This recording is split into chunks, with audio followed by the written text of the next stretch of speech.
Welcome to the tutorial session. So, in this session we will look at some problems associated with nucleic acids as drug targets and miscellaneous drug targets, which we looked at in the previous two lectures. So, let us start with the first question. First question is, explain how amphotericin B acts on lipids. Okay. So, amphotericin B, as you know, is an antifungal compound. And so, now to answer this question, let us go back to our to what we discussed in the lecture previously. And so, the structure of amphotericin B is very interesting. So, it has got a very long hydrophobic domain over here, which is got lots of double bonds in it, and it also has quite a substantial hydrophilic domain in the present because of all these hydroxyl groups that are present over here, right. And also it has got a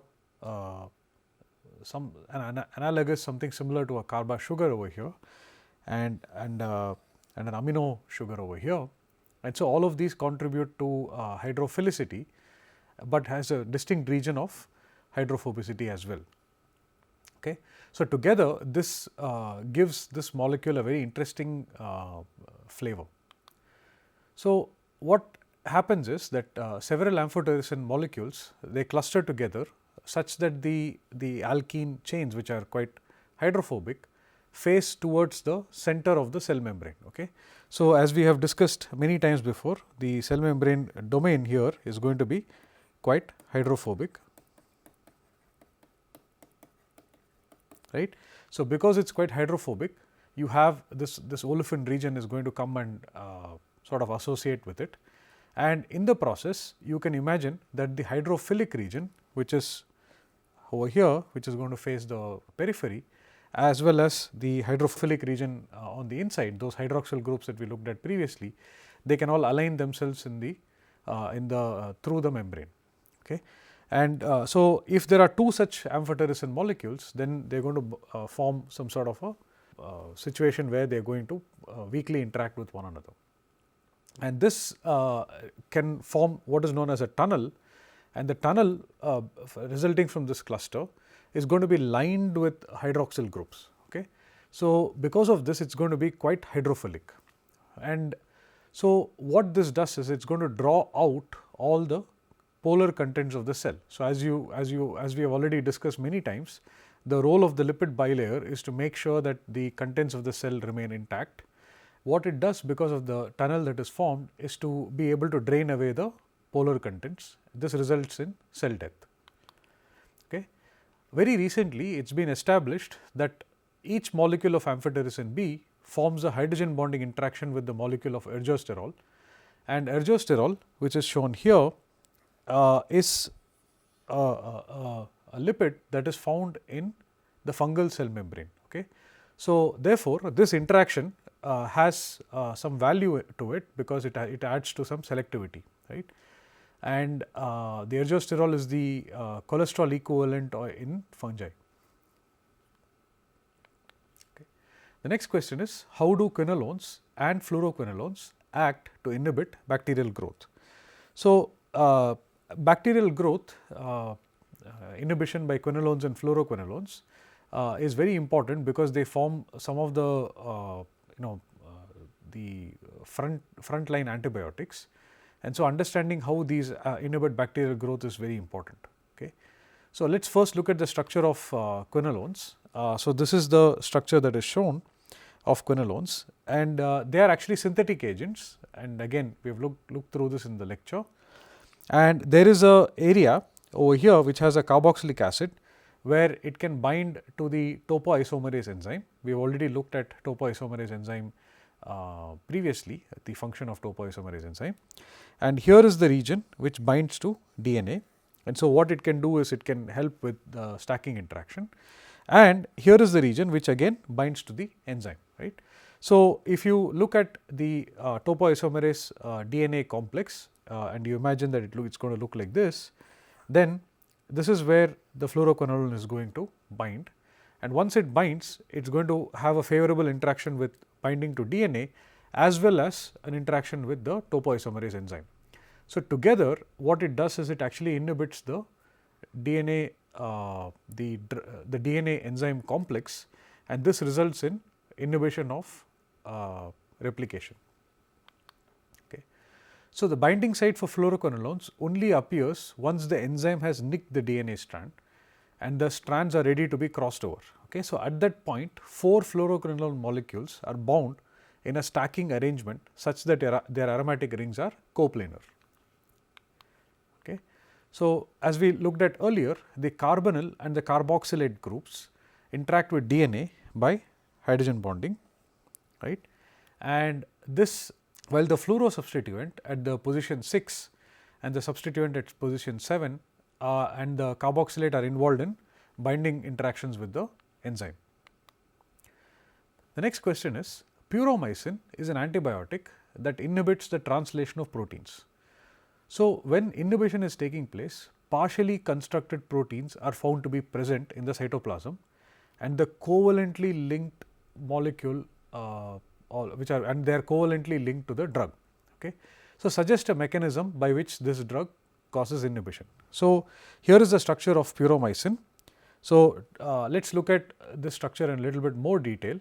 So, puromycin structure is shown here, and this is very much similar to adenosine, and the core structure, the nucleobase is identical.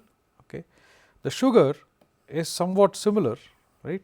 So, if you see adenosine, it is quite similar, right, but the major difference is in the amide versus ester linkage. Okay. So, here is the tRNA, amino acyl tRNA, which is got an adenosine moiety on it, and it is charged with an amino acid, right. So, as we recall from the previous several weeks, that this is a very key intermediate during protein biosynthesis, and so this is the molecule that sort of goes and forms the amide linkage in the ribosome, right. So, puromycin is an antibiotic which terminates the growth of proteins during translation. So, let us look at the mechanism now. So, what it does is it mimics the terminus of the amino acyl tRNA molecule, which brings an amino acid to the ribosome, right. In doing so, what happens is that the puromycin, which is shown here, actually attacks the growing peptide chain, and because it does not have any way in which the chain can be elongated further, the peptide chain is truncated or terminated. So, which is why you find that in the cells that have been inhibited, you find that there are long peptide chains which are covalently modified with puromycin. Okay. So, it has the amino group required for the transfer reaction. So, the peptide chain is transferred from the tRNA in the P binding site to the puromycin in the A binding site, but what happens is that it departs the ribosome carrying a stunted protein along with it. The next question is, describe how aciclovir works. Okay. So, aciclovir has the following structure as shown here, and you can start to draw analogies over here, because this looks remarkably like like a nucleobase, except that it has an incomplete sugar. Okay. So, let us now see what happens with this molecule, and so here is deoxyguanosine, which is the where you have the guanine base over here, right, and what this does is actually, this molecule is what is known as a prodrug. We have looked at very briefly what a prodrug is. A prodrug is a molecule that by itself is inactive, but once it gets into the cell, it starts to it either undergoes some metabolism which makes it, converts it into an active drug. Okay. So, here what happens is that this OH group, once it this molecule, once it gets into the cell, it gets phosphorylated and it forms the triphosphate over here. Okay. But now, this molecule is very similar to the corresponding phosphate analog of deoxyguanosine, right. But what this molecule is actually, it is a chain terminator, right. So, now let us look at how the normal replication process occurs, and then we can figure out what is going on with this molecule. So, during a normal replication process, the guanosine or base comes in, and once it recognizes the complementary base pair, which is cytosine over here, it interacts itself with hydrogen bonding, and then the hydroxyl group over here comes in and kicks out this bisphosphate or diphosphate, and then the chain grows.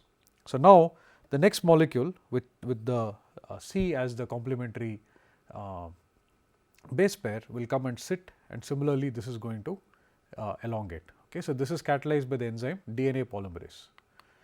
So, before each building block is linked to the chain, it has to be recognized by the complementary nucleic acid, right. So, this involves the first base pairing between a nucleic acid base on the template and the nucleic acid base on the nucleotide, right. So, chain terminators have to satisfy three conditions. Firstly, they have to be recognized by the DNA template interacting with the nucleic acid base on the template strand. Secondly, they should have a triphosphate group such that they can undergo the same enzymatic reaction as the normal building block. Thirdly, their structure must make it impossible for any further building blocks to be added. Okay. So, with that, let us look at how chain terminators work. So, this is our chain terminator. What it does is that it has the same base, complementary base. So, it comes and sits here and does the base pairing, and since it also has a triphosphate, this hydroxyl group is going to attack, kick out the bisphosphate, and what it does not have is a hydroxyl group which is going to react further, right. So, therefore, the normal replication does not proceed.